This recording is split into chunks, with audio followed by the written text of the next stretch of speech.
Hey everyone, I'm Karun Supriya. I belong to Patna. I have English as my main subject in graduation and post graduation, and I know the basic problems what students face here. In graduation, students have to study several writers and they get confused about which writers they should opt for their written exam. Students come across a lot of problems about their writers, their ages, and genre. Varieties of English like British English, American English, the history of English language, and a lot of other problems. So I am here to help you out. On this platform, we'll discuss about how we should prepare notes, what are the terms we should add in our notes to enhance our answers. So, firstly, we will go through the topic the history of languages.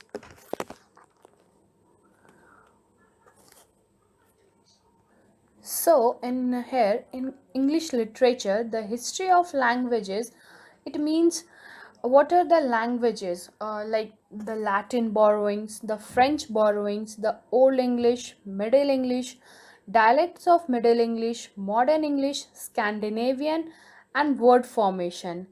In this audio lecture, we will discuss about these topics. So, firstly, in Latin borrowing, here we'll start.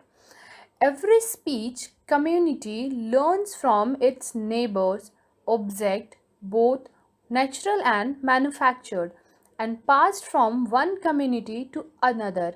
And so do patterns of actions such as technical procedures, warlike practice, religious rites, or fashion. This is what is called cultural diffusion. Latin has been written and read in England from the Old English period till our old time. There has been an uninterrupted possibility of Latin influence on the English language. The words adopted are not only of Latin origin, they are perhaps more Greek than Latin elements in them. Some Greek words have entered into English through Latin or have at any rate been Hellenized in spellings and ending before being used in English.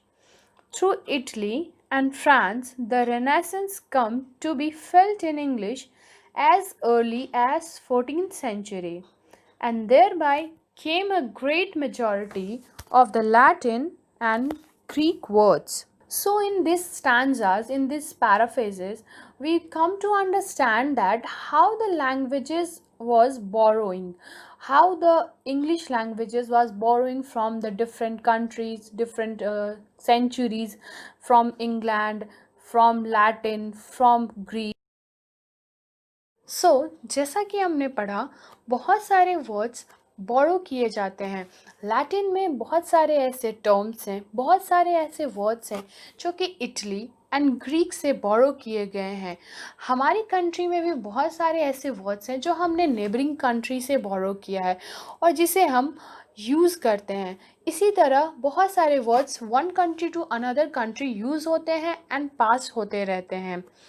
Latin में भी बहुत सारे ऐसे words हैं जिन्हें हम बहुत अलग अलग कंट्री से, बहुत अलग अलग सेंचुरीज से बोरो कर किए हैं। बहुत सारे हमारे कल्चर्स, आर्ट्स हम अलग अलग कंट्री से बोरो करते हैं, देन हम उन्हें यूज़ करते हैं। उसी तरह बहुत सारे वर्ड्स, बहुत सारे लैंग्वेजेस भी हमने बोरो किए हैं और हम उन्हें यूज़ करते हैं and one through one country to another country वो पास भी होते हैं। So again we move on to the another paragraph. A curious sequence of this influence during and after the Renaissance was that quite a number of French words were molded into closer resemblance with their Latin originals. Chaucer, who belongs from 14th century, he was a great British poet. Chaucer uses descrive, Descrive, but in 16th century they form describe, describe, make appearance, perfect, perfect, and perfect, were the model English forms of for centuries. Milton, he was also a great writer, writes perfected, perfected, but the alphabet C was introduced from Latin as first in spelling only, but afterwards in pronunciation as well. So here we had looked like Chaucer uses the word described but in 14th century, but when it comes to 16th century they form describe. So here B replaces the letter V. Also we look the word perfected, perfect, will also were also replaced by PARFECT, and now when the time Milton comes he write perfected. As we know that in perfected C is also spelled, but in that century C was only written there, but when it comes to Latin, first in spelling C was also pronunciated. Similarly, here we looked worded, VERDED has given the way to verdict, VERDICT. So several examples are here. We can we can say that the spellings of the words are changes from centuries to centuries. The form languages was used from centuries before it became language by a curious crossing of French and Latin forms. Thus, Latin borrowings constitute perhaps an absolute majority of all the words in English language.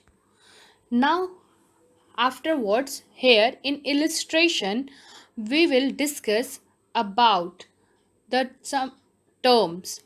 Like the first point is transmission of Latin words into Old English vocabulary through intercommunication between the Latonic tribes and the stallion in Europe. Example, wall from wheel. It means WALL wall from wheel, WEAL wheel. Mile from meal, MILE mile from MIL mill.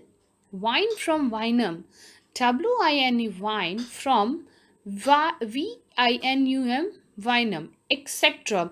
There are the several words that were changed.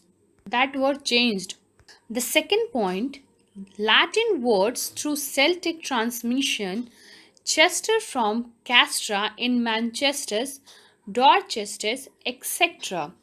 Similarly, we had the third point, word borrowed after the Christianization. Please student look here, word borrowed after Christianization, it means after the Christianization period of Britain in 594 AD. Several words were borrowed. For examples, apostole, bishops, disciple, pope, nun, monk, shrine, etc. Words which were names of articles of domestic use and educational terms were also borrowed. Example, meat, silk, millet, circle, mat, talent, fever, elephant, schools, master, grammar, verse. So here we can see that we also borrowed the words which is of our regular use, regular spell. In fact, we also borrowed the words of our educational factor, our daily uses words. Similarly, the fourth point here, literacy and learned words were also borrowed at a later date. Such borrowings comes through book, example, cancellation, gravity, item, major, minor, maximum, minimum, formula, focus, status, etc. That's it for this video. Thank you everyone. In the next video, we will discuss about the French borrowing.